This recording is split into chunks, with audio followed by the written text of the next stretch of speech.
In the heart of Suffolk, England, nestled among rolling hills and sprawling fields, lies the small village of Woolpit. Today, it's a quiet, picturesque place, steeped in history and tradition, but it holds a peculiar tale that has baffled historians, folklorists, and storytellers for centuries.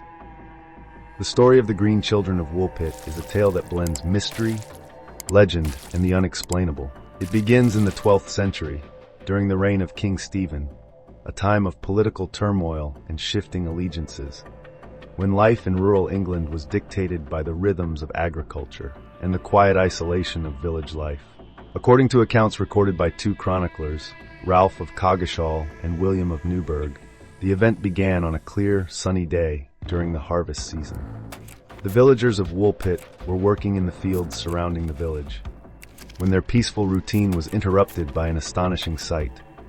Emerging from one of the wolf pits, large ditches dug to trap wolves that plagued the area, were two children. They appeared to be a young boy and girl, siblings perhaps. But what struck the villagers most was not their sudden appearance, but their unusual complexion. Their skin was a vivid, almost luminous green. They were dressed in strange, unfamiliar clothing made of a material that no one recognized. The children's language, too, was entirely foreign, a series of sounds and syllables that bore no resemblance to the English spoken in Woolpit or anywhere else. The villagers were, understandably, stunned. They approached the children cautiously, unsure if they were witnessing a miracle, a curse, or something else entirely. The children appeared frightened and confused, clinging to each other and shying away from the villagers' outstretched hands. Eventually, the villagers managed to coax them out of the pit and brought them to the home of Sir Richard de Calne, a local landowner, who agreed to take them in and care for them. The villagers hoped that with time, the mystery of their origins would be revealed. At first, the children refused to eat any of the food offered to them. Bread, meat, cheese, all were rejected. Days passed, and the villagers began to worry that the children would starve. Then, by chance, someone brought in freshly harvested beans still in their pods. Upon seeing the beans, the children's eyes lit up with recognition, and they eagerly devoured them.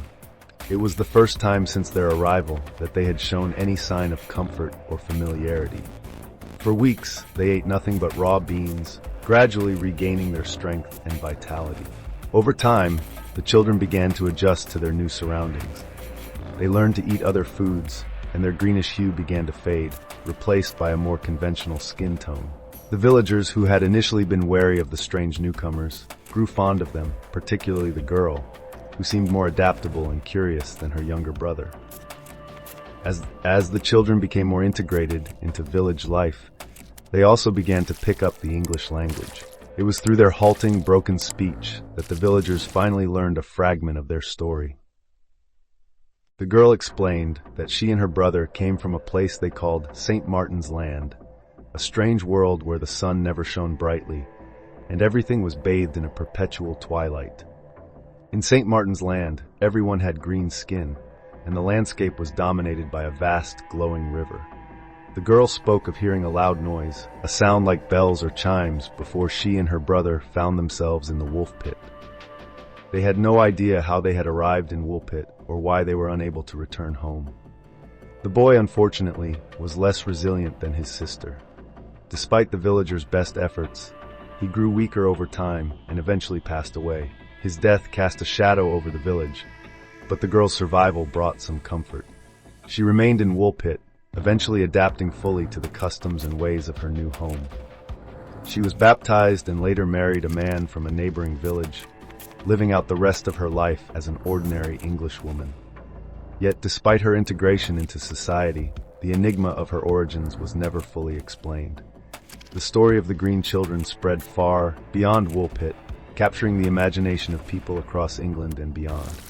Scholars and chroniclers debated the tale's meaning and authenticity, offering various interpretations and theories to explain the children's appearance.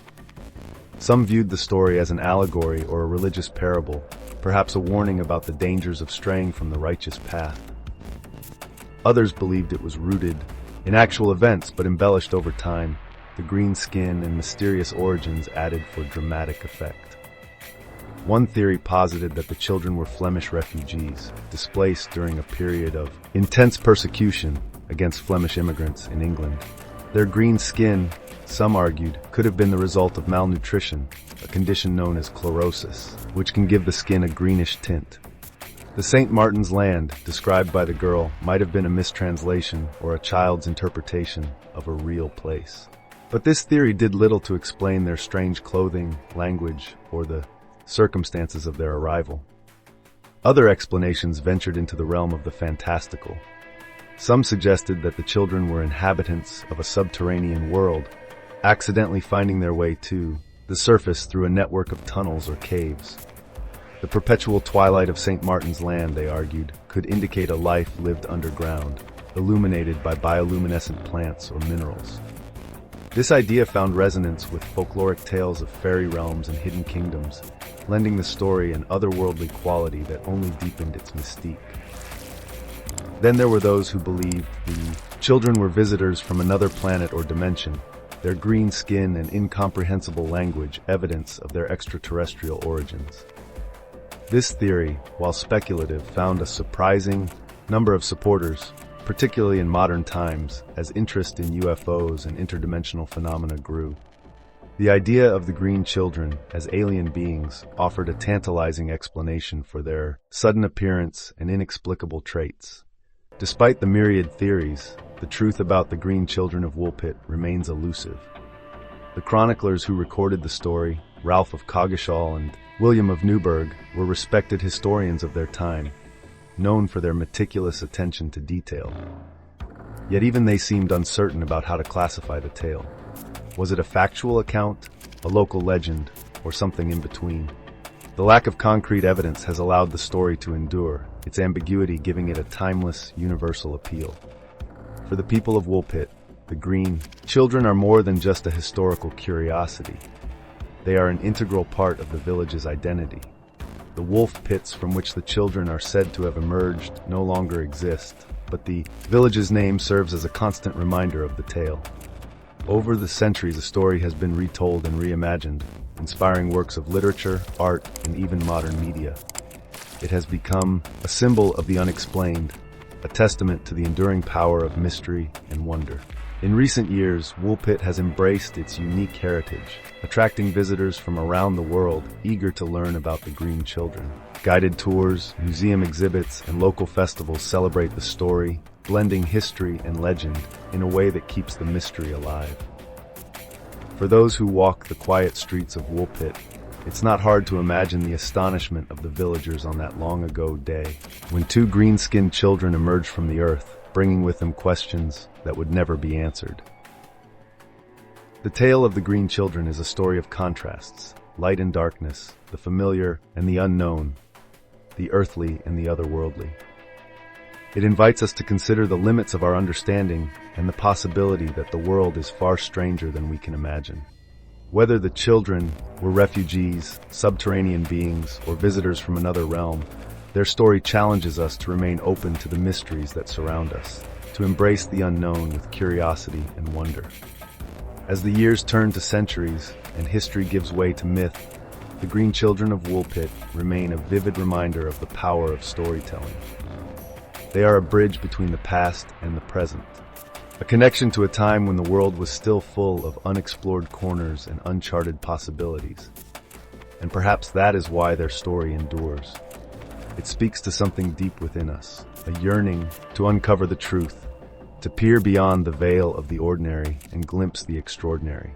In Woolpit, that glimpse came in the form of two green-skinned children, and their legacy continues to captivate all who hear it.